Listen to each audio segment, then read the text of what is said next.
क्या आप देश और दुनिया की खबरों से रह जाते हैं बेखबर? तो सब्सक्राइब कर लीजिए हमारे HT न्यूज चैनल को और बेल आइकॉन को दबाना मत भूलिएगा।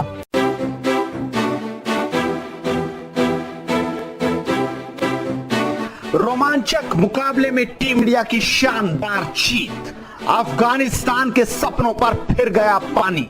भारत के गेंदबाजों ने दिखाया दम। जी हां, टीम इंडिया ने इस मैच में भी अफगानिस्तान को मात दे दी। रोमांचक रहा मुकाबला, आखिरी तक गया, लेकिन जीत टीम इंडिया की हुई। टीम इंडिया के गेंदबाजों ने आज कमाल किया उस वक्त जब टीम को सबसे ज्यादा जरूरत थी। दरअसल भारतीय टीम ने टॉस जीतकर अफगानिस्तान टीम को 225 रनों का टारगेट दिया। अफगानिस्तान की शुरुआत भले ही अच्छी नहीं रही, लगातार विकेट गिरते गए, लेकिन मोहम्मद नबी और रहमत शाह ने कुछ अच्छी पारियां जरूर खेली। लेकिन दिन तो टीम इंडिया के गेंदबाजों का था।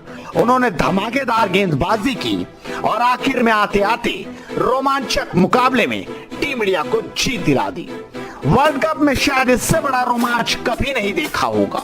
शानदार रोमांच रहा, लेकिन जीत तो टीम इंडिया की ही रही। इससे पहले टीम इंडिया ने टॉस जीतकर पहले बल्लेबाजी की। टीम इंडिया की भी शुरुआत अच्छी नहीं रही।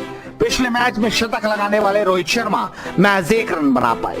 केएल राहुल 30 रन, विराट कोहली ने जरूर अर्धशतक लगाया और 67 रन बनाए।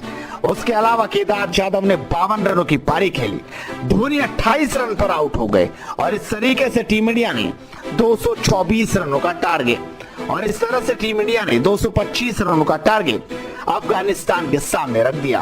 भारतीय टीम में बुमराह और चहल ने शानदार गेंदबाजी की, विकेट्स निकाले और भारतीय टीम को जीत की दहलीज पर पहुंचाया।